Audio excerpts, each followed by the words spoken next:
से आशय क्या है? अवेयरनेस, अपने होने का आभास। जो चल रहा है, जो हमेशा नया ही हो रहा है वो, और वही है चेतना, उसको देख पाना सही से।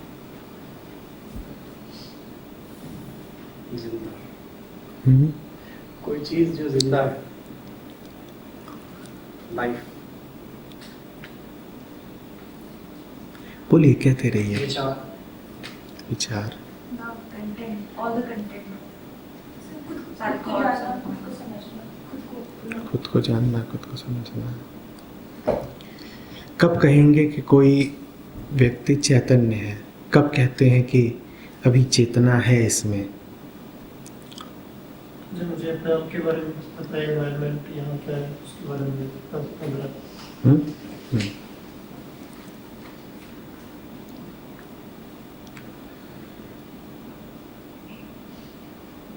सर, विचार और ये जितनी चीज़ें हैं, थॉट्स, ये हमारे जो ये बीत चुका है, जो हमारे विचारों में चलता है, या हम काल्पनिक कल्पना करते हैं, जो रियलिटी में हो रहा है हमारी चेतना में, आप उनको देख पा रहे हो।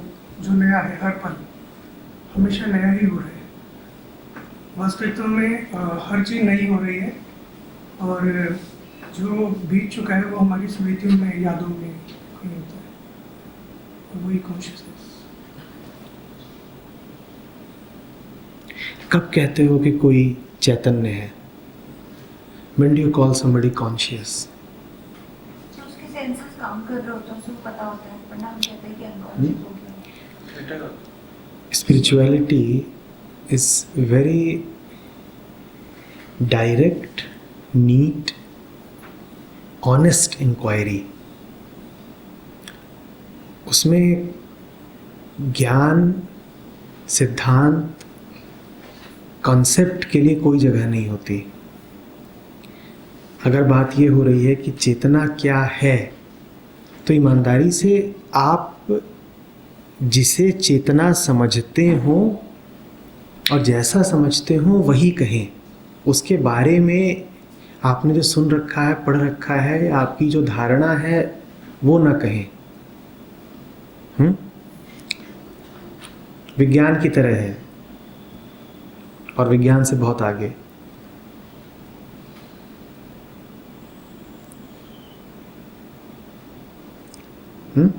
कल्पना के लिए जगह नहीं है इसमें। जो बात सीधी है, जो बात जैसी है वैसी ही रखनी है, वैसी ही जाननी है, वैसी ही कहनी है। तो चैतन्य हम किसी को तब कहते हैं जब उसे अपने होने का एहसास हो। कोई बैठा है, कोई लेटा है, और उसके सामने अगर एक किताब रखी हो और उसे उस किताब का कोई संज्ञान ही ना हो रहा हो, यदि उसे उस किताब का कोई एहसास, कोई अनुभव ही ना हो रहा हो, तो आप कहेंगे कि ये व्यक्ति अब अचेतन है, इसके अब चेतना नहीं है। ठीक ना? जिसको जितना ज़्यादा एहसास होता हो अपने परितः दुनिया के होने का, उसको हम कहते हैं कि उतना ज़्यादा कॉन्शियस है।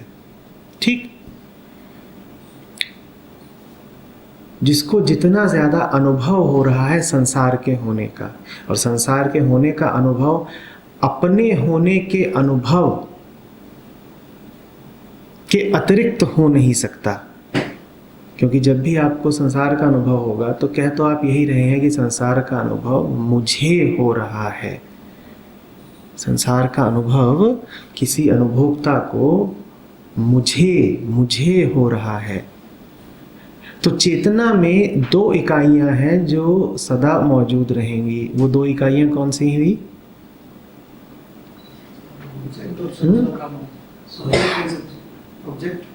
Object and subject.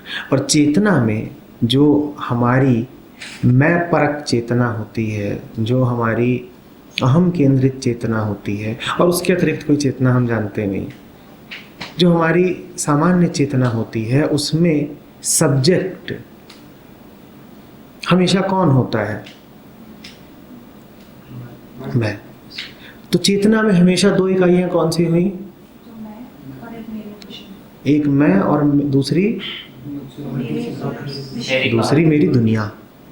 उस दुनिया का अर्थ कुछ भी हो सकता है। उस दुनिया का अर्थ हो सकता है कि मेरे सामने रुमाल रखी है, मेरे सामने मेज़ रखी है, दीवार है, लोग हैं, संसार है।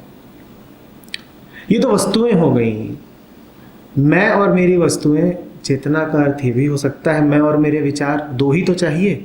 मैं सोच रहा हूँ, मैं सोच रहा हूँ, ठीक है ना। मैं देख रहा हूँ, यहाँ सामने कोई विषय रखा है जिसे देखा जा रहा है। मैं सोच रहा हूँ, विचार का कोई विषय है जिसे सोचा जा रहा है। बात एक ही है। मन को यूं ही छठी इंद्रिय नहीं कहा गया है। 5 ज्ञानेंद्रियां छठी मन को कह देते हैं, इसीलिए क्योंकि मन स्वयं अपने विषयों का निर्माण करने में, कल्पना करने में सक्षम है। आपके सामने किताब रखी हो, आप उसे देख सकते हैं। आपके सामने किताब न रखी हो, आप उसे सोच सकते हैं। मन ने विषय का निर्माण कर लिया। वो इंद्रियों पर पूर्णतया आश्रित भी नहीं है। जो न हो, जो तथ्य रूप में, वस्तु रूप में मौजूद ना हो, मन उसे भी देख पाने की ताकत रखता है। ये बहस का मुद्दा है कि हम उसे ताकत कहें या कमजोरी, क्योंकि है तो कल्पना। पर जो भी है, लेकिन चेतना में उसका योगदान है। चेतना समझ गए क्या है? ये एहसास कि मैं हूं और दुनिया है, इसी को चेतना कहते हैं। मैं हूं और दुनिया है, मेरा होना और दुनिया का होना। ये जब आप चेतना में कहते हैं कि मैं हूं और दुनिया है, तो आप मैं और दुनिया को क्या एक जान रहे होते हैं? अलग अलग जान रहे होते हैं ना। कई बार आप दुनिया से अपनी रक्षा कर रहे होते हैं, कई बार आप दुनिया से कुछ स्वार्थ सिद्ध कर रहे होते हैं, कई बार आप दुनिया से आकर्षित होते हैं, कई बार दुनिया से द्वेष होता है। ये सब चेतना के काम है। हम चेतना को समझना चाह रहे हैं। आज की कहानी में आपके सामने कितनी स्त्रियां थीं? 5। अब हम देखेंगे कि ये पांचों क्या इंगित कर रही हैं, किसका प्रतीक है ये। स्थिति आती है कि एक नाव पर जा रही हो तुम, गुरु का प्रश्न है, और खतरा है कुछ। नाव पर 50 पुरुष हैं,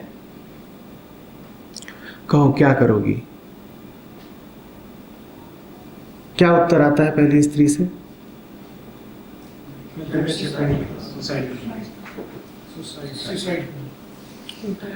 मैं तो खत्म होना पसंद करूंगी। ये पहला रंग है चेतना का। चेतना कहती है डर। आप जब भी अपने को और संसार को पृथक देख रहे होते हैं,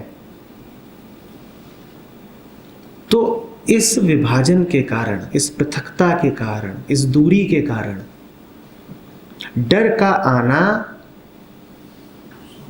पक्का है। क्योंकि दुनिया पर आपका बस तो चलेगा नहीं, और आपने अपने आप को बड़े सीमित रूप में परिभाषित कर दिया।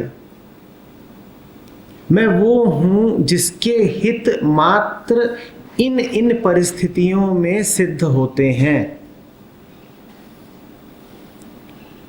और मुझसे बाहर फैला हुआ बहुत बड़ा संसार है जिसके प्रति मैं चैतन्य हूं। ये संसार मेरी इच्छाओं के मुताबिक, मेरे हितों के अनुरूप चले, ऐसा आवश्यक नहीं। जब ऐसा आवश्यक नहीं, तो मुझे भावना उठती है कि कभी भी मेरे साथ कुछ अहित हो सकता है। तो चेतना का मतलब ही हुआ डर।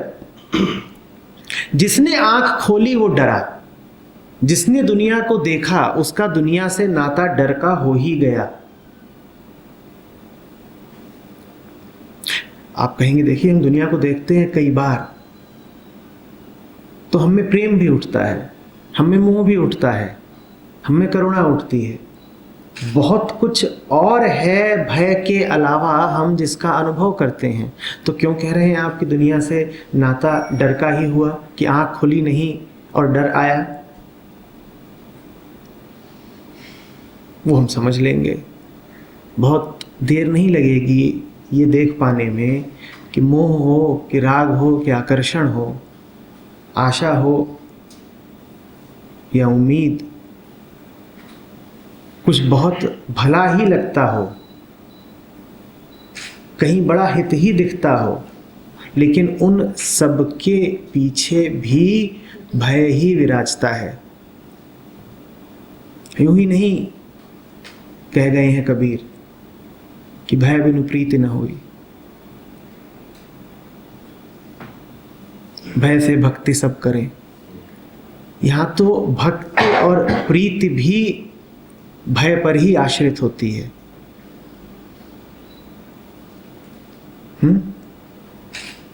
कुछ बहुत प्यारा भी लग रहा है तो उसके पीछे कोई डर बैठा हुआ है।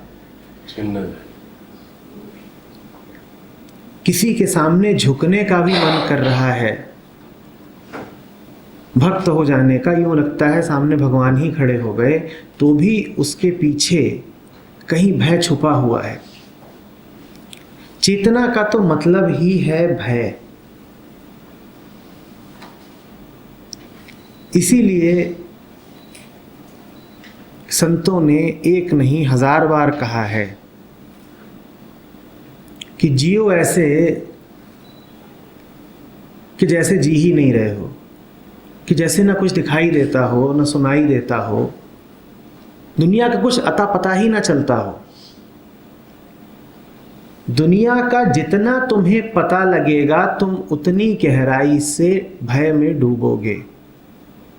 जितना ज्यादा तुम्हें दुनिया का संज्ञान होगा, जितनी दुनिया की तुम्हें प्रतीति होगी, उतना तुम्हें भय ही लगना है। एक दूसरी दृष्टि से भी देख लो, कुछ भी हम देख नहीं सकते ऐसा जो समय पर आश्रित ना हो। जब भी आप आंख खोल के दुनिया को देखेंगे तो समय का चक्र ही देखेंगे। समय के चक्र में लहरें उठ रही हैं, गिर रही हैं, लोग आ रहे हैं, लोग जा रहे हैं, जन्म मृत्यु का खेल अनवरत चल रहा है।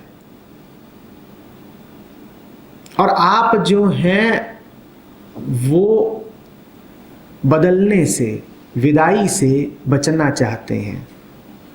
चूंकि होना स्वभाव है हमारा, इसीलिए गुजर जाना हमें कतई पसंद नहीं। आँख खोल करके दुनिया को देखते हैं तो सब कुछ गुजरता हुआ ही दिखाई देता है। दिन गुजरता है, रात गुजरती है, मौसम गुजरते हैं, सड़कें गुजरती हैं, लोग गुजरते हैं। कुछ थमा हुआ, ठहरा हुआ, शाश्वत भरोसे का नहीं दिखाई देता। चारों तरफ धोखा ही धोखा है। जिसको देखो, जिस पर उम्मीद कायम करो, जिससे जरा अपेक्षा रख लो, उसी को अगले पल पाओ कि गुजर गया। कुछ ठहरता नहीं है यहाँ। तो जाहिर ही है कि ऐसी दुनिया को देख करके तो भय ही उठेगा। ऐसी दुनिया को देख करके तो भय ही उठेगा। पेड़ से पत्ता गिरता है, वो आपको आपकी मौत की याद दिला जाता है। हो सकता है आपको पता भी न चले। ऐसी दुनिया को देखोगे तो चैन से कहाँ रह पाओगे। लहर उठती है और गिर जाती है, कहाँ चली गई, और आप सिहर जाते हैं। सुबह का तारा डूब गया, आपका मन भी डूब जाता है।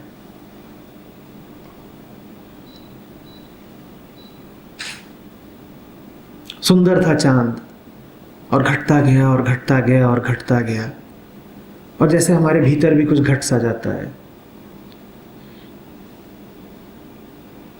और बहुत उम्मीद बांधी थी उससे, क्योंकि कभी बढ़ता बढ़ता प्रतीत होता था। जो बढ़ा वो टिका नहीं। धोखा इतना कि जो घटा वो भी टिका नहीं। यहां तो इतना भी भरोसा नहीं कर सकते कि जो चला गया वो चला ही गया। वो भी हो जाए कि मिट ही गए पूरे तरीके से, तो भी ज़रा सांत्वना है।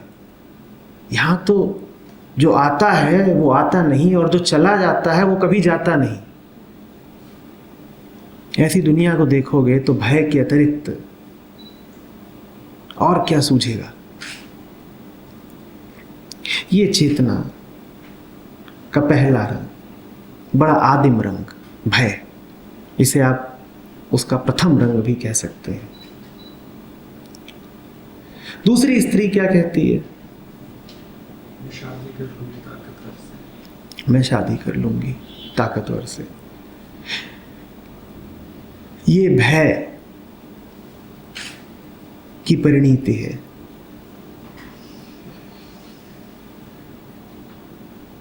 जब बहुत डर लगता है संसार से, और ये भी पता होता है कि संसार के अलावा कोई जगह नहीं जहां जाके मुंह छुपा लें, तो मजबूरीवश आप उसी की शरण में चले जाते हैं जिसने आपको आक्रांत किया होता है।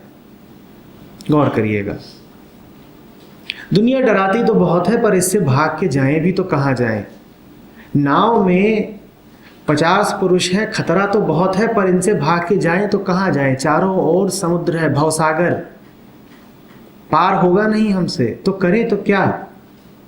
एक ही विकल्प सूझता है, इन्हीं में से किसी से गठबंधन कर लो। और किससे कर लो? जाहिर है जो इनमें से सबसे सामर्थ्यवान हो उसी को पकड़ लो। ये मत सोचिएगा कि इस दुनिया में आपको यदि कोई बहुत पसंद आ गया है तो इसलिए कि उसमें बहुत कुछ खास है। जो भी कुछ आपको आकर्षित करता है वो करता इसलिए है क्योंकि उसका कोई विकल्प नहीं सूझता आपको। आप कहते हैं जीना तो अब यहीं पर है, तो लड़ लड़ के और हार हार के और पिट पिट कर कब तक जिएंगे। तो चलो समझौता कर लेते हैं, चलो कहीं पर तो जाकर के टिक जाते हैं।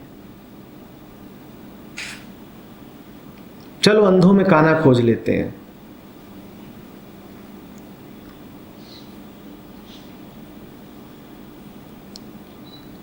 विकल्प यदि दिखाई पड़ रहा होता तो आप के चुनाव,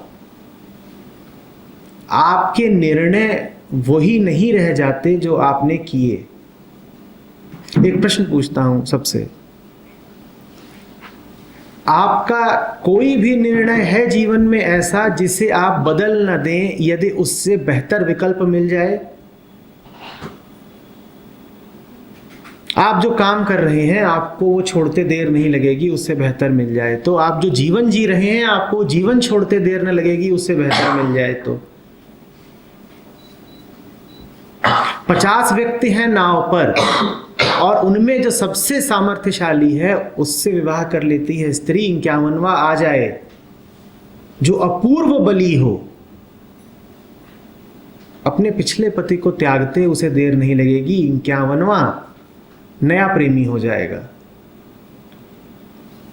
जीवन में हमारे कुछ ऐसा होता नहीं जो आखिरी है, क्योंकि जीवन में हमारे कुछ ऐसा होता नहीं जो अधूरा न हो। जो भी अधूरा है वो पूरा होने के लिए तड़पता है, अतः वो आखिरी नहीं हो सकता। हमेशा उसके आगे की लालसा और उम्मीद बनी रहती है। आपके पास घर है, आपको इससे बेहतर घर मिल सकता है और मिलते ही पुराना घर टिकेगा नहीं। पुराना घर आखिरी नहीं हुआ है। आपके पास एक चेहरा है और एक बेहतर चेहरा मिल जाए इससे तो ये चेहरा टिकेगा नहीं। कुछ है हम में से किसी के पास जो आखिरी हो, आखिरी कुछ होता नहीं। जिसको हम दावा करके कहते हैं कि प्राणों से प्यारा है, हम उसमें भी बेहतरी और बदलाव चाहते हैं या नहीं चाहते? गौर कर लीजिए। आपका बच्चा है, आपकी बच्ची है, आप कहते हैं कि जान से ज़्यादा चाहता हूं इसको। यदि जान से ज़्यादा चाहते हैं उसको तो हमेशा क्यों कहते रहते हैं कि तू बेहतर बन, तू आगे बढ़, तू तरक्की कर? जाहिर सी बात है अभी कहीं कुछ कमी दिखाई देती है। जब कमी दिख ही रही है तो अभी भी रिश्ता पूर्ण कहाँ हुआ, अभी भी उम्मीद खालिस कहाँ हुई। 51वां मिलते ही बाकी 50 बेगाने हो जाने हैं, अगला कुछ मिलते ही पिछला छूट जाना है। कहानी अगर 51वें पर भी खत्म हो जाती तो कुछ बुरा न था, 52वां भी आ सकता है और संख्याओं का कोई अंत नहीं। इसीलिए हमारी उम्मीदों और निराशा का भी कोई अंत नहीं। चाहिए कुछ और था, जो चाहिए था वो इन 50 में से कोई भी नहीं था, इसीलिए 51वें में उसकी तलाश रहती है जो 50 में मिला नहीं।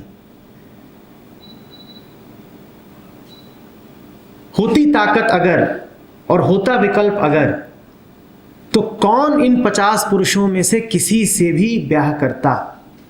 ये तो मजबूरी थी, फंस गए तो एक को चुन लेना पड़ा, नहीं तो कौन इनकी तरफ देखता भी। इन 50 में से वो कोई नहीं कि जिस पर दिल आ जाए हमारा, जो ऐसा मिल जाए कि अब आखिरी है, इसके बाद और नहीं। इन 50 में वो कोई नहीं। और जैसा हमने कहा कि संख्याओं का कोई अंत नहीं, वो उन 50 में नहीं है, वो 50,000 में नहीं है, वो 50 लाख में भी नहीं है, वो 50 अरब में भी नहीं है। आप जहाँ जहाँ देखें, जिधर जिधर आपकी दृष्टि जाए, जितना भी आप तलाश लें, जो आखिरी है वो तो आपको मिलेगा नहीं, वो आँख से कभी नज़र आता नहीं। चूँकि वो आखिरी आपको 50 खरब में भी नहीं मिलना है, इसीलिए 50 खरब एक की तलाश हमेशा बनी रहती है। जिन्होंने खूब कमा लिया हो, जिनकी अर्जनाओं की कोई सीमा ना हो, उनसे पूछिए कि 50 खरब एक चाहिए कि नहीं चाहिए। 50 खरब तो हैं उनके पास, वो इसीलिए क्योंकि जो उन्हें चाहिए था वो उस 50 खरब में है ही नहीं। उस स्त्री को जिससे प्यार हो सके, जो वास्तव में प्रेम का अधिकारी हो, ऐसा उन 50 में कोई नहीं था। हर पुरुष जिस स्त्री की अभीप्सा में जी रहा है, वो स्त्री इस दुनिया में कहीं होती नहीं। इसीलिए कोई पुरुष किसी स्त्री पर अंतिम नहीं हो सकता। हर स्त्री जिस पुरुष की आशा में जी रही है, वो पुरुष इस धरती पर हो ही नहीं सकता। इसीलिए किसी स्त्री के लिए कोई पुरुष भी कभी आखिरी नहीं होता, पर चुनना पड़ता है, मजबूरी है। नाव है, 50 पुरुष हैं, जीना है अगर तो चुन ले किसी एक को। तो बुद्धि लगाई, हिसाब किताब किया, मापा तौला, और जो लगा कि ऊंचा है, श्रेष्ठ है और बली है, उसी से पल्लू बांध लिया। ऐसा ही जीवन है हमारा। इस जीवन में कुछ भी ऐसा नहीं जो पूर्ण हो, जो इसलिए हो क्योंकि उसका कोई विकल्प हो ही नहीं सकता था, जो इसलिए हो क्योंकि वो एब्सोल्यूट है। हमारे जीवन में हमें जो भी कुछ पसंद है वो अपेक्षया पसंद है, किसी संदर्भ में पसंद है, रिलेटिवली पसंद है, एब्सोल्यूटली नहीं।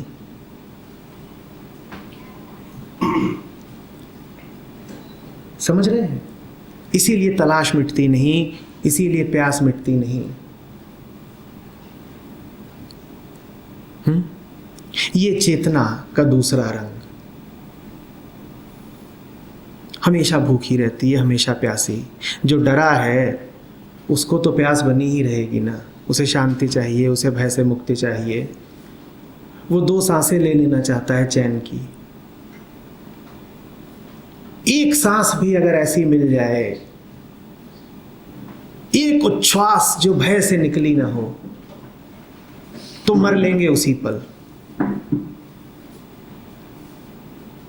जी रहे हैं क्योंकि डरे हुए हैं, जी रहे हैं क्योंकि उसी डर से मुक्ति चाहिए जो जिलाए जा रहा है, और जीने का कोई कारण नहीं। जिस दिन डर न रहा उस दिन भय न रहेगा, भले ही मैं मर रहा। अजीब सी बात है ये। डर होता है मिट जाने का, डर होता है मर जाने का, और डर ही है जो हमें मरने दे नहीं रहा।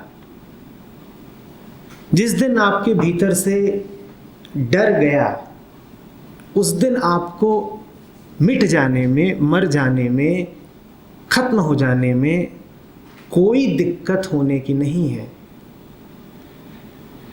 वास्तव में एक डरा हुआ मन ही पकड़ के रखता है, जकड़ के रखता है। डर के अलावा और है क्या जिसे खींचने की, पाश में लेने की आवश्यकता महसूस हो। आप डरे नहीं कि आप मुक्त हुए। जो मुक्त हुआ उसने मुक्त किया भी। अब वो कुछ नहीं पकड़ेगा, वो किसी को नहीं पकड़ेगा। अब वो जीवन को भी नहीं पकड़ेगा। अब वो मन, विचार, वस्तु, व्यक्ति कुछ न पकड़ेगा।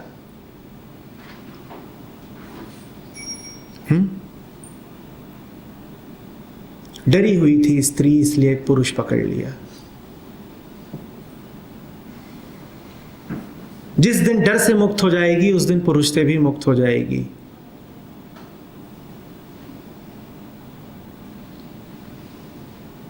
अब यह आपको देखना है कि वो पुरुष उसको 51 लोगों में मिलेगा या नहीं, संख्याओं में मिलेगा या नहीं।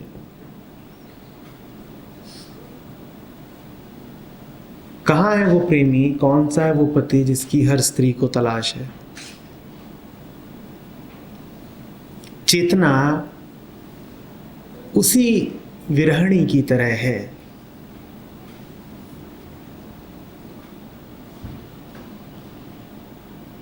जो खोज रही है प्यार को,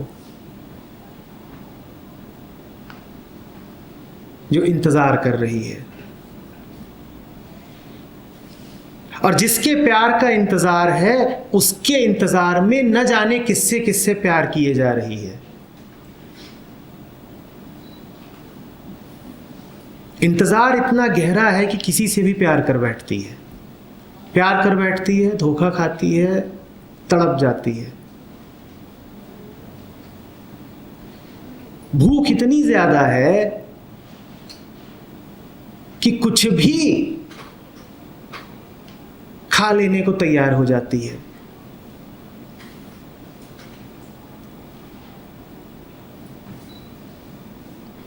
जिसकी आशा में है वो दिल में इतने गहरे बैठा हुआ है कि यहां वहां हर कहीं उसी की छवि दिखाई दे जाती है। भूल हो जाती है, सोचती है ये वही होगा। वो निकलता नहीं, धोखा हो जाता है। फिर कहती है तुम तो वो नहीं। फिर 51वें की तलाश।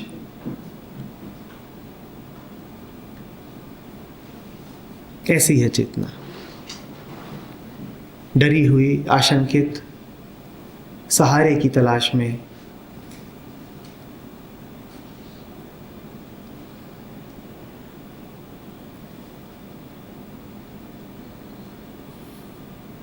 जैसे कोई कातर सी स्त्री आंखों में आंसू भरे छटपटा के दौड़ती हो,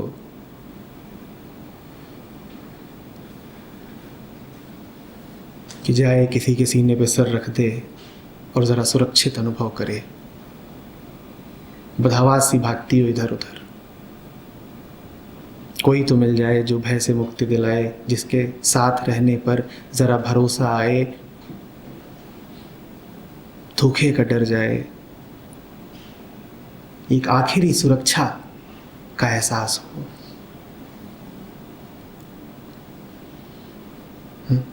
ऐसी है चेतना। क्या कहती है तीसरी स्त्री? निमंत्रण है, एक्सेप्ट कर लो, सबके साथ है। अपॉर्चुनिटी है, प्रॉब्लम ही नहीं लग रही, प्रॉब्लम ही नहीं दिख रही। और जब 50 के बाद 51वां, फिर 52वां, फिर 53वां, फिर 54वां, फिर 55वां, फिर 56वां, फिर 57वां, फिर 58वां, तब प्रेमिका वेश्या बन जाती है।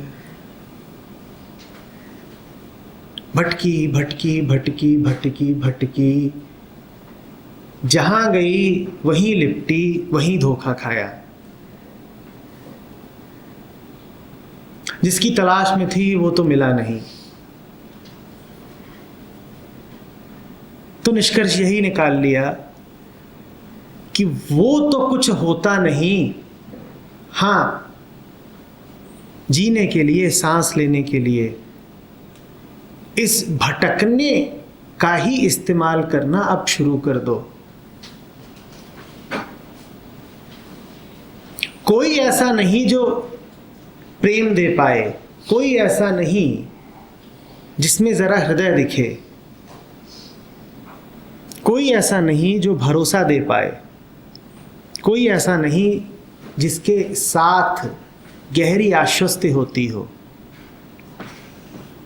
तो चलो, प्रेम नहीं मिलता, आश्वस्ति नहीं मिलती, तो धन ही ले लो।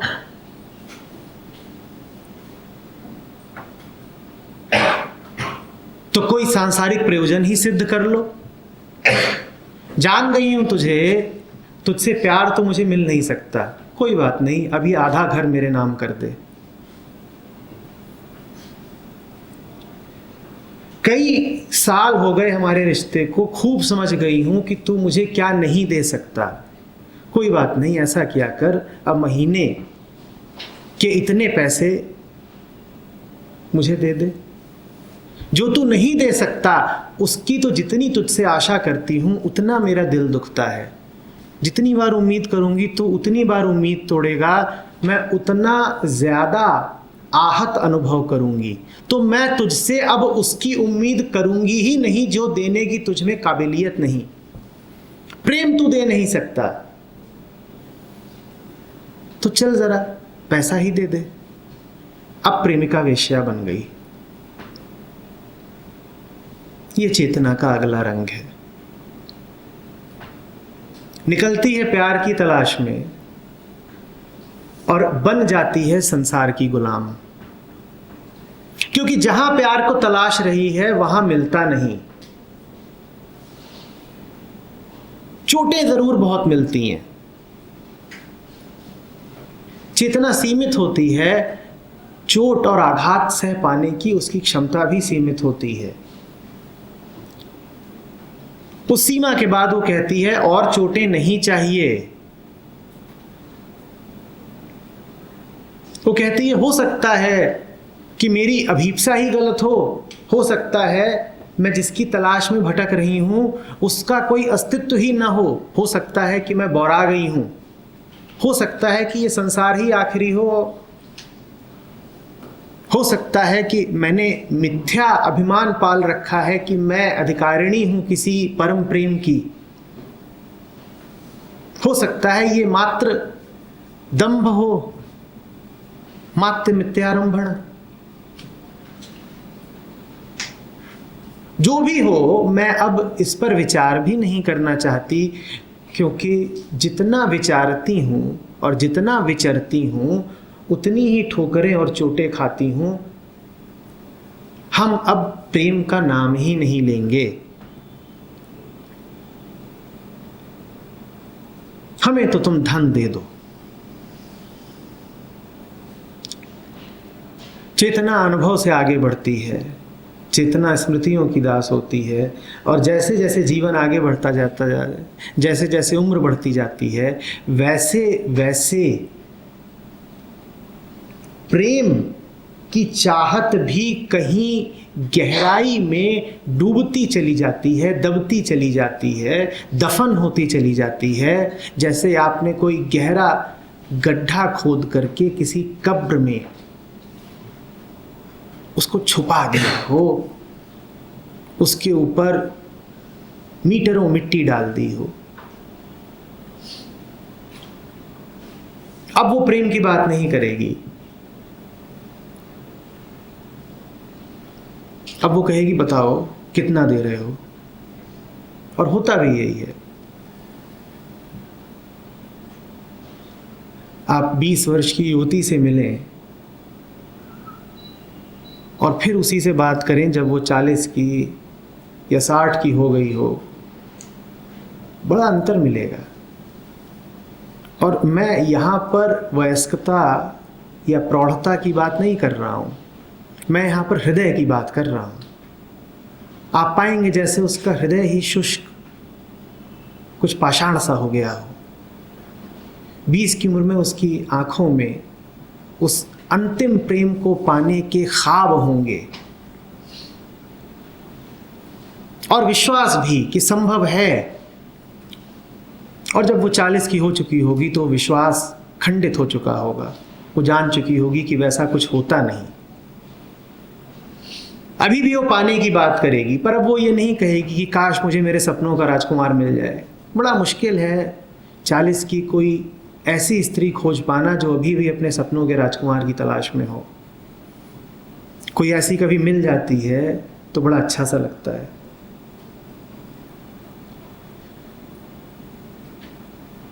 चालीस में तो अब उसे घर चाहिए, सपने टूट चुके हैं, राजकुमार धोखा था।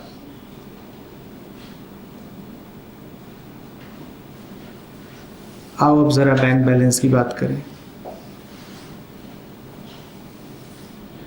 भिखारी हो तुम, जो तुम्हारे पास है नहीं वो तुमसे क्या मांगे।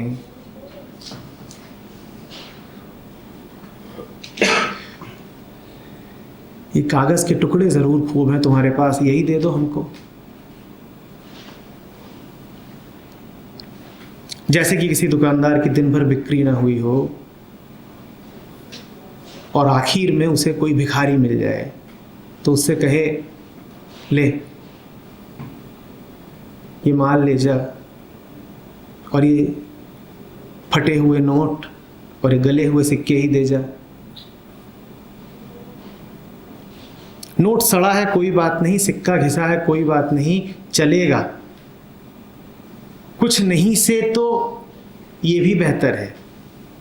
एक बहाना मिल गया, एक झुंझुना मिल गया। कम से कम ये न लगा कि पूरा ही दिन व्यर्थ गया, कम से कम ये न लगा कि पूरा ही जीवन व्यर्थ गया। प्रेम न मिला तो पैसा ही सही, बहला लेंगे अपने आप को।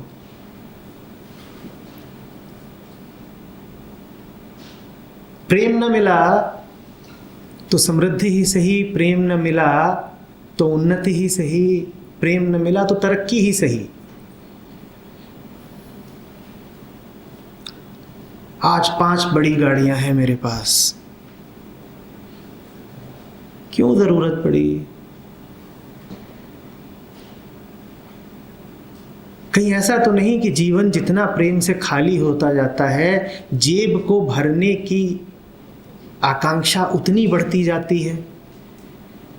जेब इसीलिए भर रहे हो ना क्योंकि दिल खाली है, जेब को विकल्प बना रहे हो ना।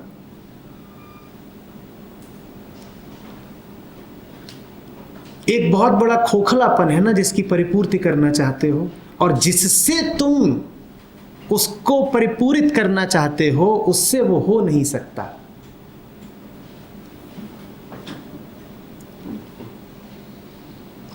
ये सब्स्टिट्यूशन, ये परिपूरण संभव नहीं है।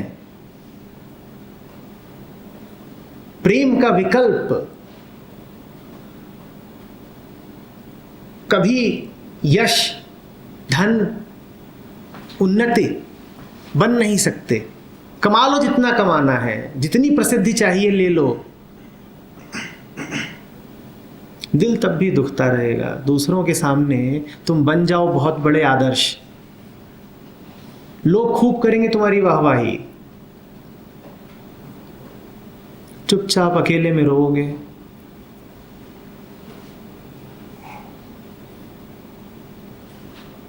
और व्यवस्था तुम्हारी ये रहेगी कि किसी को बता भी नहीं पाओगे कि रो रहे हो, क्योंकि भीड़ को तो तुम्हारा हंसता हुआ चेहरा ही चाहिए। भीड़ के सामने तो आदर्श हो तुम, भीड़ के गुलाम बन गए। जो जितना ज्यादा भीड़ से उन्मुख है उसके ऊपर भीड़ की गुलामी का खतरा उतना ज्यादा है। जिसकी जितनी प्रसिद्धि उसके सामने उतना बड़ा खतरा। और कम ही होता है ऐसा कि प्रसिद्धि आपको प्रेम के साथ भी मिल जाए। जिसको प्रेम मिल गया वो तो पूरा अनुभव करता है, वो बाहर निकल के कुछ और बटोरने की हसरत में रहता नहीं। हाँ, अपने आप कुछ मिल जाए तो बात अलग है, राह चलते चांदनी उस पे बरस जाए तो बात अलग है, पर वो चांद को खींच लाने की कोशिश नहीं करता।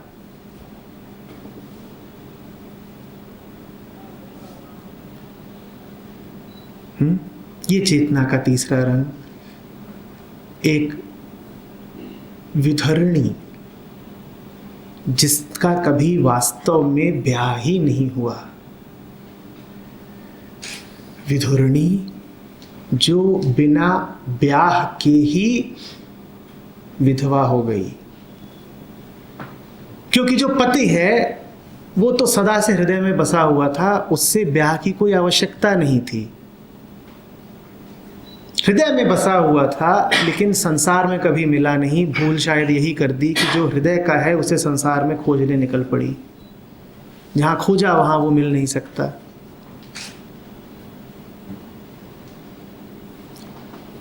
तो सदा ब्याहता होकर भी, सदा सुहागन होकर भी जीती ऐसे है जैसे बेवा हो।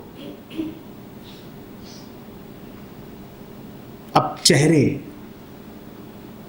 पर झुर्रियां आ गई हैं, शरीर पर मांस चढ़ गया है, गाल लटक गए हैं, आंखों में वो पहले सा प्रकाश न रहा, चेहरे पे वो रौनक न रही, आंखों में वो कांति न रही, बाल वैसे न रहे, शरीर वैसा न रहा, मन वैसा न रहा।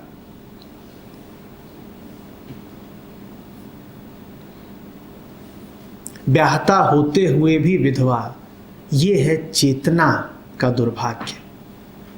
सब कुछ मिला हुआ है उसे लेकिन फिर भी अभागन सी घूमती है, ये है चेतना का दुर्भाग्य।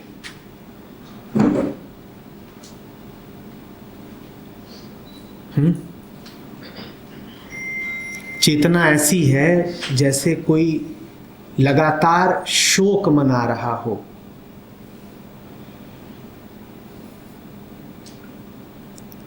चेतना ऐसी है जैसे किसी घर में 365 दिन श्राद्ध का ही आयोजन होता हो।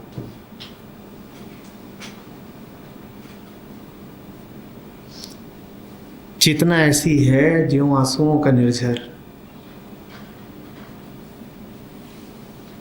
और रोने में इतने मग्न हो तुम और आंखें आंसुओं से इतनी भरी हुई हैं कि जिसके लिए रो रहे हो वो सामने खड़ा होता हुआ भी दिखाई नहीं देता। दिखाई इसीलिए नहीं देता क्योंकि आंखें डबडबाई हुई हैं। आंखें डबडबाई हुई हैं क्योंकि जो सामने है वो दिखाई नहीं देता। बड़ा दुष्चक्र है, टूटे कैसे। आंखें भरी हुई हों तो कुछ भी दिखाई नहीं देता, और जो चाहिए है वो मिला नहीं तो आंखें तो भर ही आएंगी।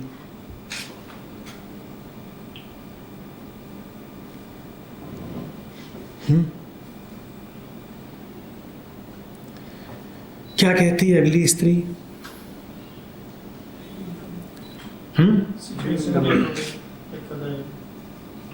जब समय आएगा तो देखा जाएगा, तभी डिसाइड करेंगे। मैं तो प्रेजेंट मोमेंट में जीती हूँ। जब जैसा वो आएगा मैं उस हिसाब से देख लूँगा। ये है चेतना का अगला रंग।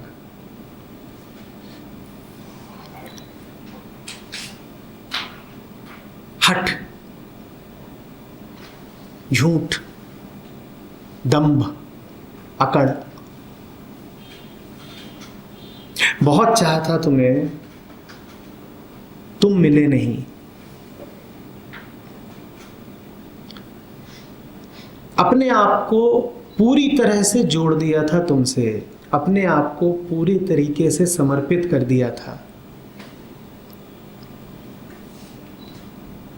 तुम्हारे अलावा हमारी कोई पहचान ही नहीं बची थी।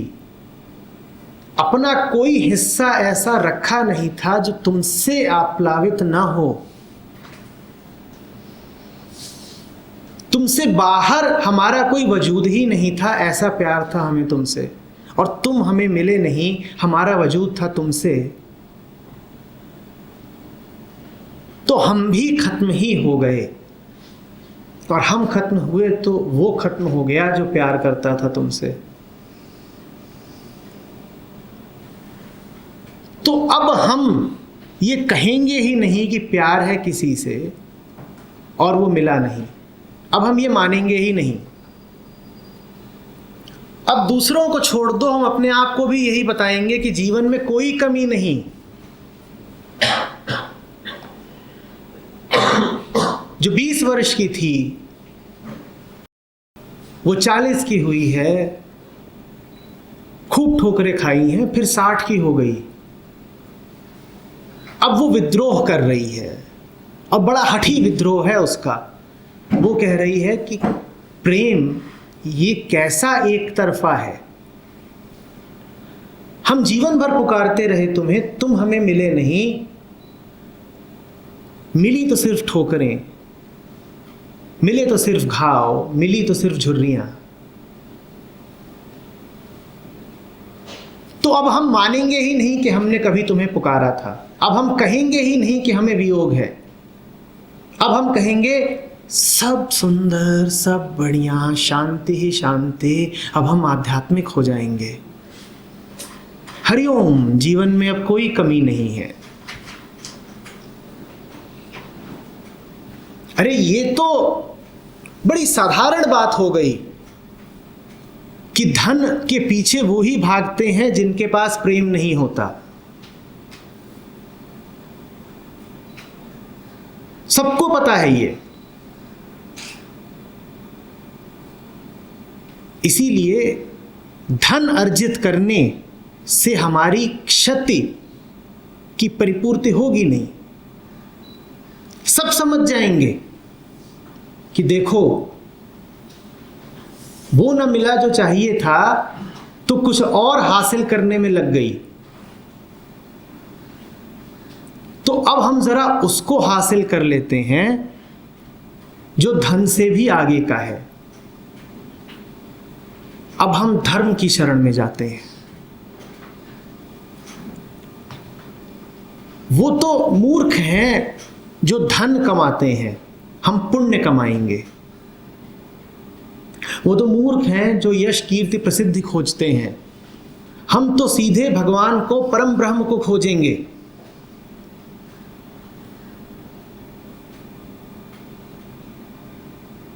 ये अब आडंबर के ऊपर आडंबर है, ये अब मुखौटे के ऊपर मुखौटा है।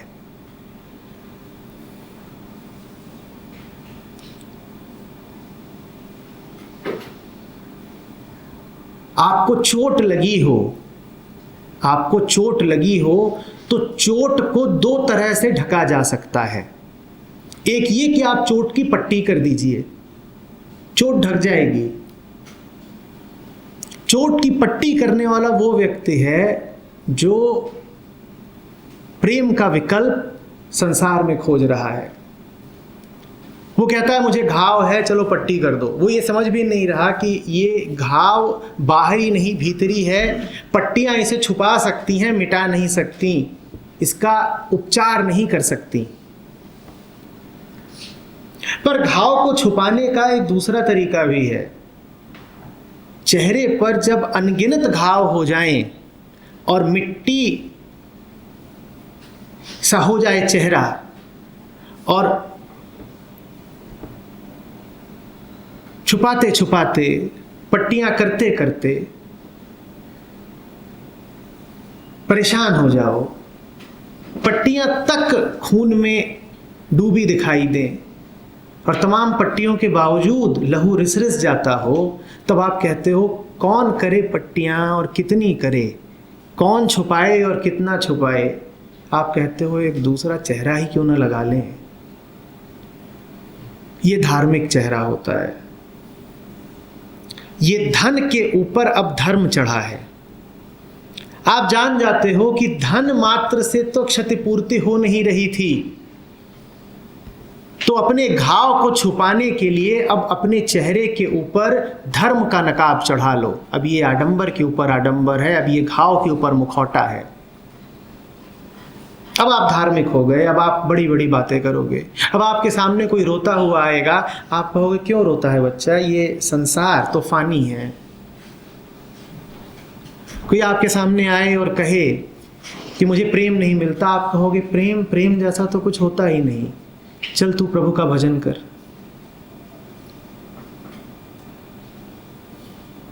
कोई आपके सामने आएगी, अब आपके ही जैसी 20 वर्ष की, और वो कहेगी कि जो ऊंचे से ऊंचा हो सकता है जीवन में, जो जन्म को सार्थकता दे दे,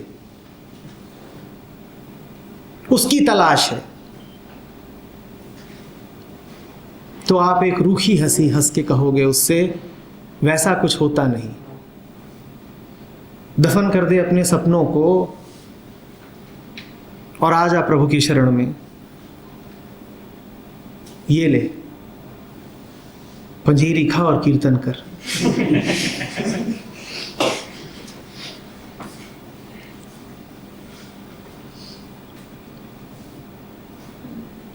अब आपसे कोई कुछ पूछेगा जिसका आपको कुछ पता नहीं, पता इसलिए नहीं क्योंकि पता तो सिर्फ प्रेम में ही होता है, ज्ञान किसी को आज तक क्या बता पाया।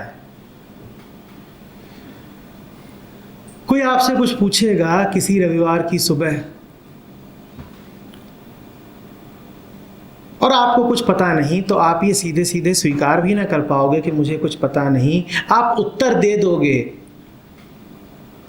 आप अज्ञान के मुखौटे पर ज्ञान का मुखौटा पहन लोगे। पहला मुखौटा तो अज्ञान होता ही है, क्योंकि अज्ञानी हम में से कोई है नहीं वास्तव में। आप अज्ञान के मुखौटे पर ज्ञान का मुखौटा पहन लोगे। आप उत्तर यूं दोगे जैसे आपको खूब पता है।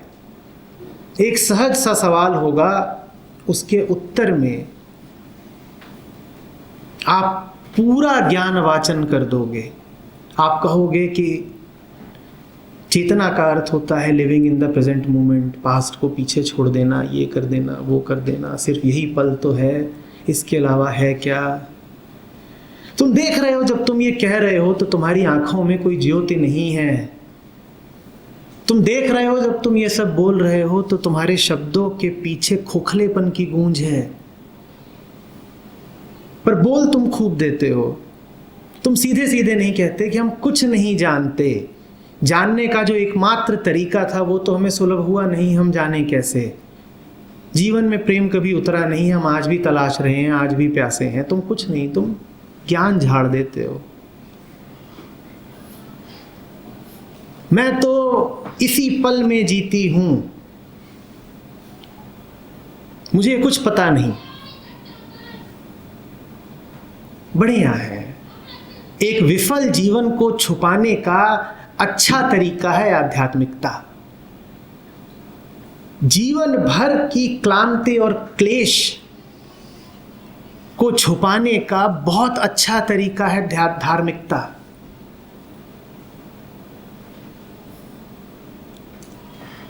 वो मिला नहीं जो चाहिए था तो कह दो कि हमें तो चाहिए ही नहीं था। अरे हम तो अनासक्त हैं, हम तो वैराग्य में जीते हैं।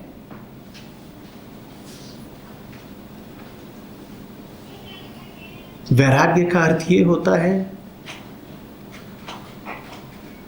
कि राग तो है और जिंदा है,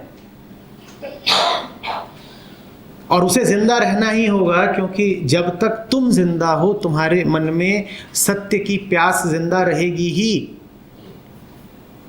तो राग तो है और जिंदा है, पर ये सामर्थ्य नहीं जुटा पाते कि उस राग के प्रति अपने आप को पूर्णतया समर्पित कर दो, कि उस आग में अपने आप को झोंक दो, तो कह देते हो हम विरागी हुए।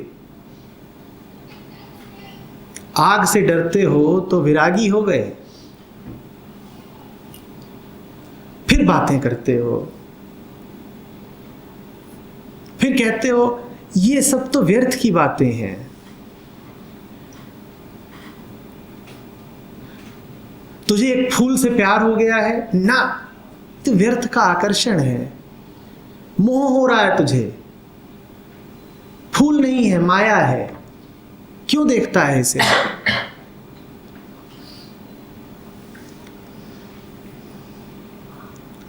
अभी बस चंद दिन पहले एक ऐसे ही सत्र में एक जवान लड़का इंजीनियर आया।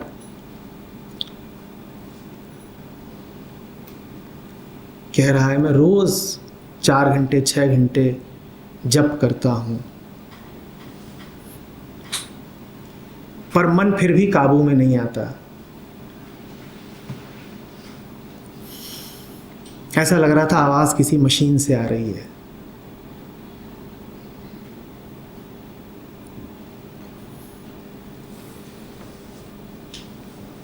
जवानी की कोई गर्मी नहीं चेहरे पर,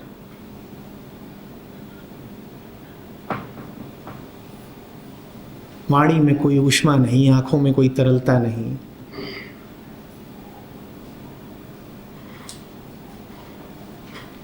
निश्चित ही कोई असफल प्रेम प्रसंग है, निश्चित ही कुछ चाहा था जो नहीं मिला।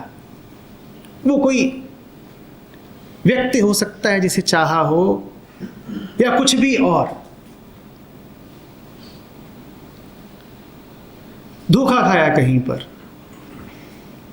और पूछा था मैंने एक दफे कि ज्यादा बुरा क्या है, 10 दफे धोखा खाना या 11वीं बार पत्थर हो जाना?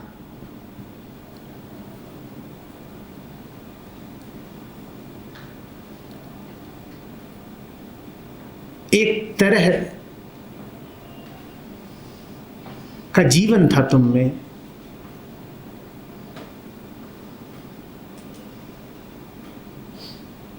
चोट लग सकती थी तुम्हें, तो इसलिए 10 बार चोट खाई ना। जो जीवित होता है उसी से खून रिस सकता है, पर तुम्हें चोट कुछ ऐसी लगी कि तुमने कहा कि और चोट खानी नहीं, तुम पत्थर हो गए। ज्यादा बुरा क्या था कि इतनी बार चोट लगी, या ये कि तुमने निर्णय कर लिया कि अब पत्थर हो जाना है, चोट नहीं खानी है। अधिकांशतः धार्मिक व्यक्ति आपको इसी कोटि के मिलेंगे। उनकी वल्नरेबिलिटी खत्म हो चुकी है, अब वो और चोटिल होने को तैयार नहीं, तो उन्होंने अपने आसपास सिद्धांतों का, श्लोकों का, सूक्तियों का, धर्म का और तमाम तरह की प्रवंचनाओं का एक कवच तैयार कर लिया है। आप उनसे कहेंगे कि देखो कितना सुंदर गा रही है नदी, वो आपको एक श्लोक सुना देंगे।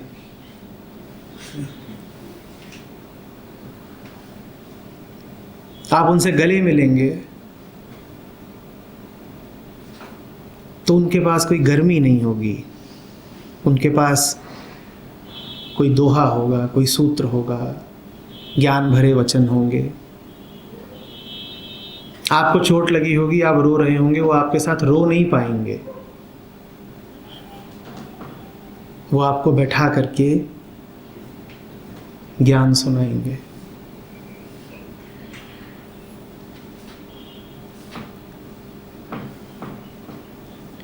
ये चेतना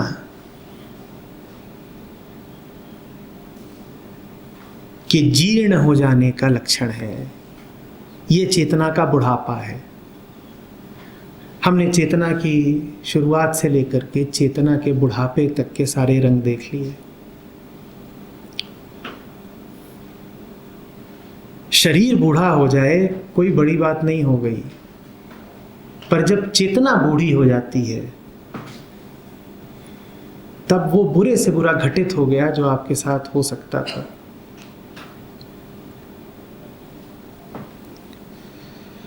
अब आप कह रहे हो कि इतने कमजोर हो गए हम कि हम में एक और ठोकर खाने की शक्ति नहीं है। इतने धोखे खा लिए कि अगला बर्दाश्त नहीं कर पाएंगे।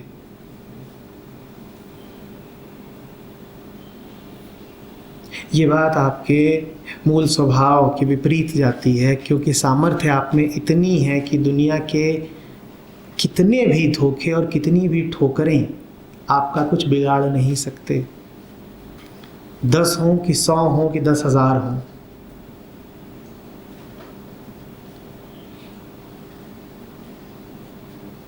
किसी भी बिंदु पर आकर के निर्णय कर लेना कि बस बहुत हुआ। लोग भरोसे के काबिल नहीं, स्थितियां भरोसे के काबिल नहीं। मैं अब अपने आप को और प्रकट नहीं करूंगा, मैं अपने आप को और प्रस्तुत नहीं करूंगा, खुला नहीं रखूंगा।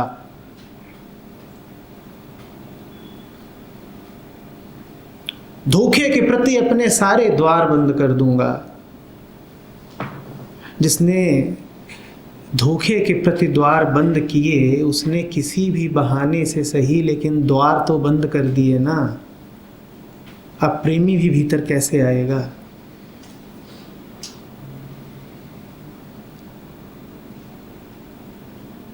ये चेतना का बुढ़ापा है भाई। इस उम्र में प्रेम व्रेम की क्या बात होती है? अभी तो ज़रा खिड़की दरवाजे सब बंद करके रखो, हवा ठंडी है, खांसी आ जाती है। और वैसे भी प्रेमी अब इन खिड़कियों झरोखों से भीतर आ भी गया तो मुझ बुढ़िया में क्या पाएगा? कहेगा नानी जी नमस्कार और चला जाएगा। ये चेतना का बुढ़ापा है। एक छद्म धार्मिकता, एक आक्रांत आध्यात्मिकता।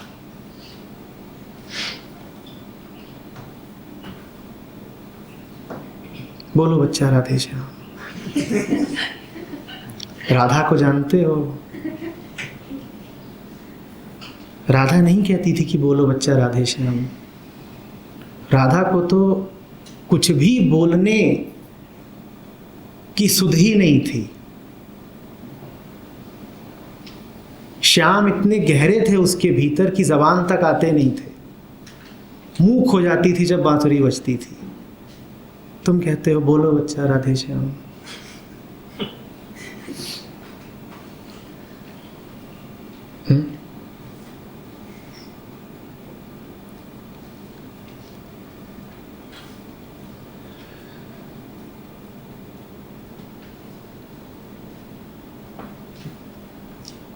फिर है चेतना की मृत्यु। शरीर की मृत्यु तो समय दे देता है, पर चेतना का अवसान स्वतः नहीं होता।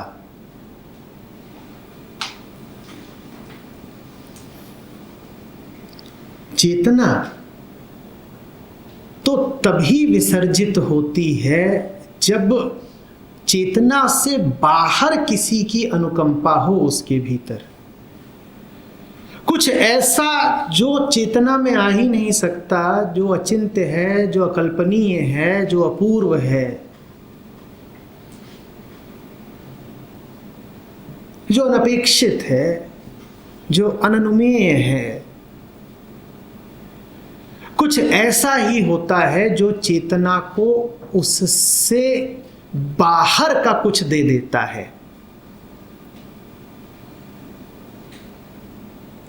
जो चेतना की योजनाओं में ना आए, जो चेतना के ख्वाबों में भी ना आ पाए, मात्र वही हो सकता है जो चेतना को मृत्यु दे जाए। मात्र वही हो सकता है जो चेतना को आखिरी विश्राम दे जाए।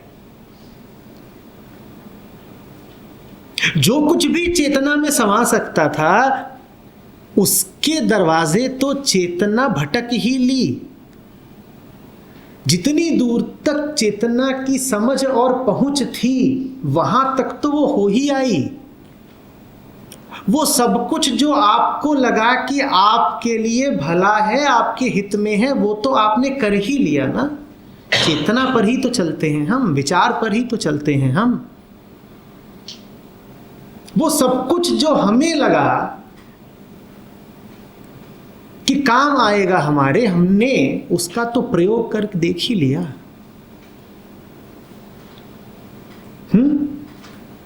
कुछ अब ऐसा हो जो हमसे बाहर का हो, कुछ अब ऐसा हो जो हमें सूझ ही नहीं सकता,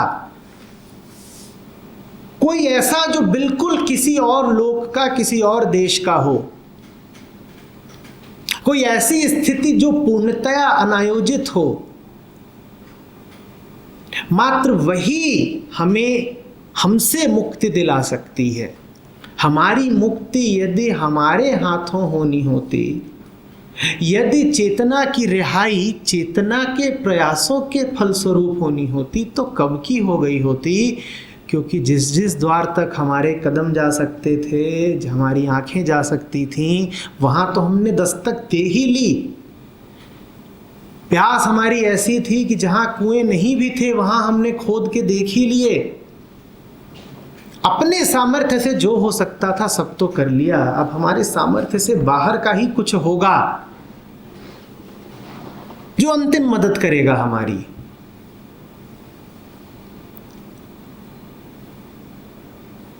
राहत की बात यह है कि वो अंतिम मदद कोरी कल्पना नहीं है, वो मिलती है। इसीलिए चेतना को अंतिम विश्राम भी मिलता है।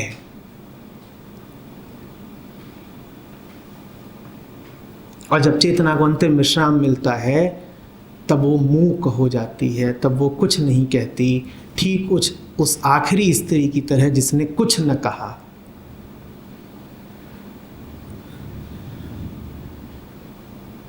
आपकी कहानी में आखिरी स्त्री कहती है मुंह। ये जैन परंपरा से आया शब्द है। मुंह का कोई अर्थ नहीं होता। मुंह को आप मौन जानिए, मुंह को आप मूकता जानिए। मुंह का अर्थ नहा न ना, मुंह भाषा से परे का शब्द है। मुंह को आप शब्द जानिए ही मत। मुंह माने मौन। जहां मन मौन हो जाए वहां मिला चेतना को विश्राम। जहां मन मौन हो जाए वहां हुआ चिंताओं का अवसान। जो कुछ चेतना कर सकती थी शैशव से यौवन तक और यौवन से जरा तक, वो तो उसने सब कुछ कर ही डाला। उस चक्र से उसे गुजरना ही था। हम सब गुजर रहे हैं। प्रार्थना ये करिए कि उस चक्र से शीघ्र शीघ्र बाहर आ जाएं। और उस चक्र से बाहर आपको मात्र प्रार्थना ही ला सकती है। लेकिन याद रखिएगा, चैतन्य प्रार्थना नहीं, क्योंकि हमने कहा कि जो कुछ भी आपकी चेतना के भीतर का है वो आपको चेतना से बाहर न ला पाएगा। अपनी चेतना के किसी ईश्वर से आपने यदि प्रार्थना कर ली तो प्रार्थना निष्फल जाएगी। अपने विचारों से गढ़ी किसी मूर्ति के सामने सर झुका दिया तो सर झुका ही नहीं। अपने मन से उठती किसी तमन्ना को मांग लिया तो मात्र और दुख मांग लिया। वास्तविक प्रार्थना वो जिसमें बस आप झुक जाएं, जिसमें बस आप चुक जाएं और चुप हो जाएं, जिसमें आप इतने थके हुए हों, जिसमें अपने पराजित होने का भाव इतना सघन हो कि बोल ही न फूटे, जिसमें विश्वास जिसमें श्रद्धा इतनी गहरी हो कि बोलने की आवश्यकता भी न महसूस हो।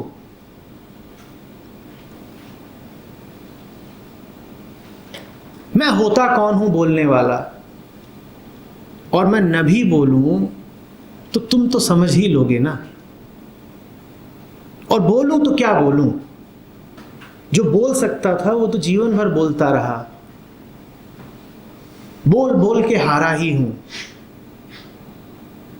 अब बोलेंगे नहीं, अब मांगेंगे नहीं, अब बस खड़े हो जाएंगे सर झुका के। इस नमित सर से तुम्हें जो समझना हो समझ लेना, कुछ ना समझना हो तो वो भी ठीक। हमारे लिए इतना ही काफी है कि हम नमित हुए।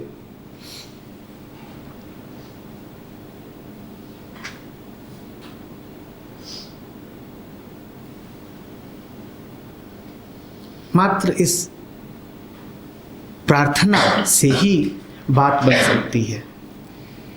लेकिन याद रखिएगा, जब हमने चेतना की बात करी थी तो हमने कहा था कि का मतलब होता है तुम और मैं, संसार और मैं।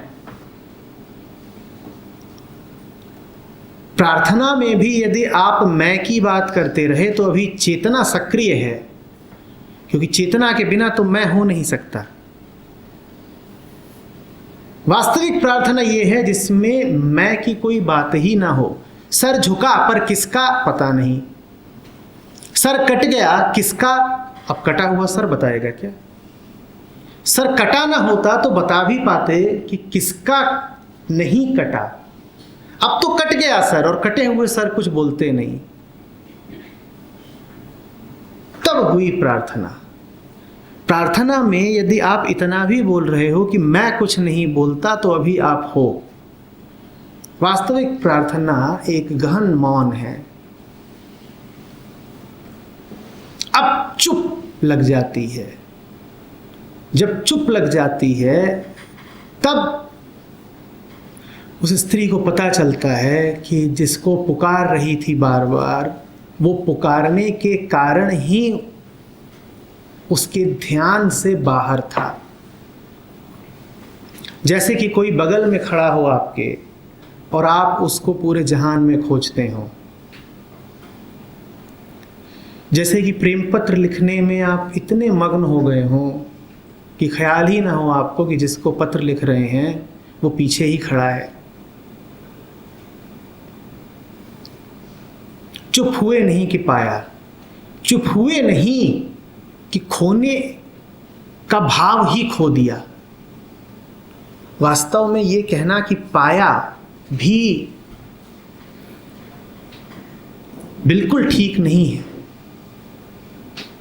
पाया तो तब जब कभी खोया हो। चेतना के शांत होते ही खोने का भाव भी शांत हो जाता है। चेतना उठी नहीं कि खोया है खोया है,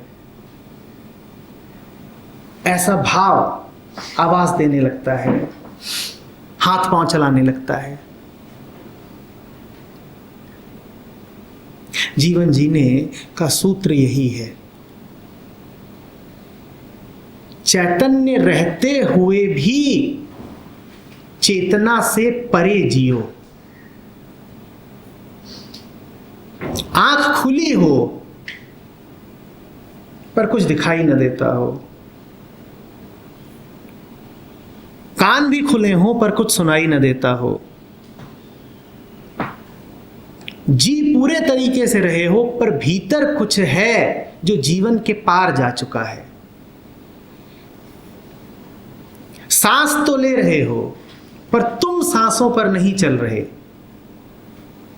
तुम किसी और ही धुन पर चल रहे हो।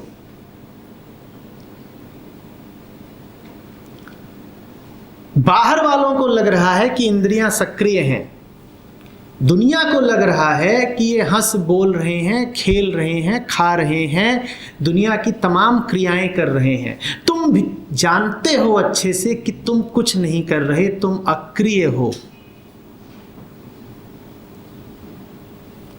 तुम हो ही नहीं कुछ करने वाले, तुम में कोई कर्ता भाव नहीं है। चेतना तो हमेशा कहती है मैंने खोया मैं पाऊंगी। और जो पाने की कोशिश में लग गया उसका खोए हुए होने का भाव गहराता ही जाता है। पाने की जितनी कोशिश करोगे उतना यह एहसास तीव्र होता जाएगा कि मैंने खोया है।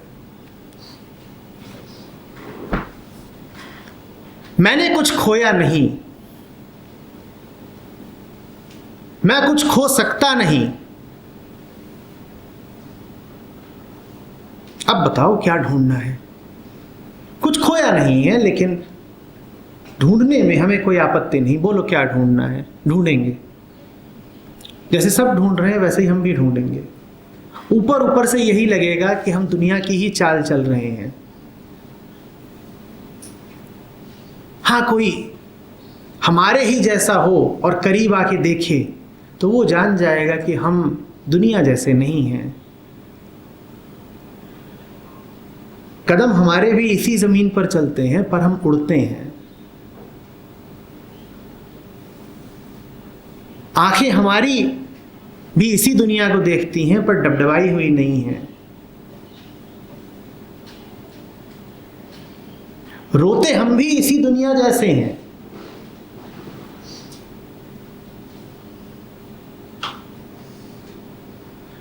आंखें डबडबाई हुई नहीं है। इसको पुरानी आध्यात्मिकता का वक्तव्य मत बना लीजिएगा कि आध्यात्मिकता का अर्थ होता है कि आंखें सूखी जाएं। रोते हम भी हैं, पर हमें आंसुओं से कोई तकरार नहीं है। जब आपको आंसुओं से आपत्ति होती है तब रोना दुख हो जाता है।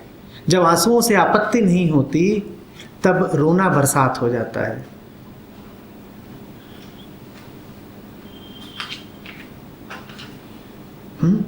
रोते हम भी हैं, पर हमें रोने में भी मौज है, क्योंकि हमें आंसुओं से कोई बैर ही नहीं, कोई आपत्ति ही नहीं।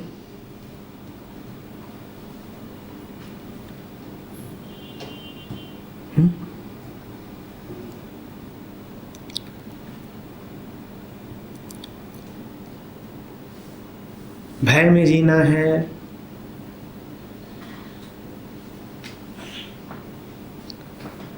मजबूरी में विकल्प चुनने हैं, संसार में अपने आप को बेच देना है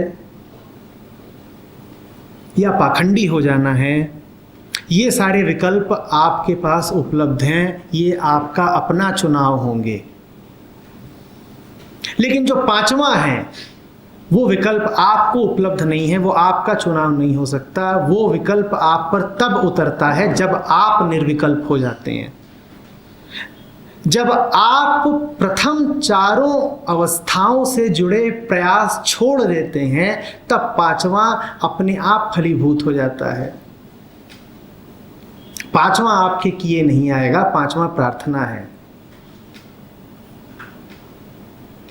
अगर आप पाते हो कि चेतना की जिन चार अवस्थाओं की हमने बात की, उनमें से किसी से भी आपका कोई वास्ता है, किसी से भी आप अपनी पहचान देख पाए, किसी से भी अपने आप को जुड़ा हुआ अनुभव कर पाए,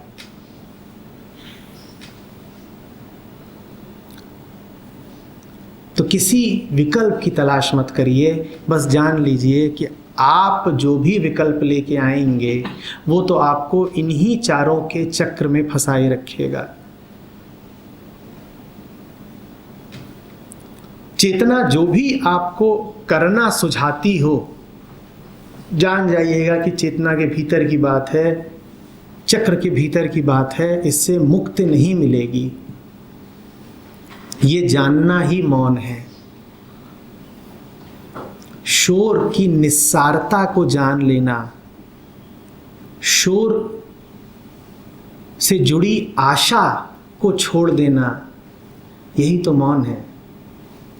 जब तक शोर से आस बंधी हुई है जब तक शोर से फल मिलने की उम्मीद है तभी तक तो शोर कायम है। जिस क्षण जान गए कि शोर आपको कुछ देगा नहीं, कम से कम वो तो नहीं जिसकी आपको गहराई से तलाश है, उसी क्षण आपके लिए शोर मृत हो जाता है।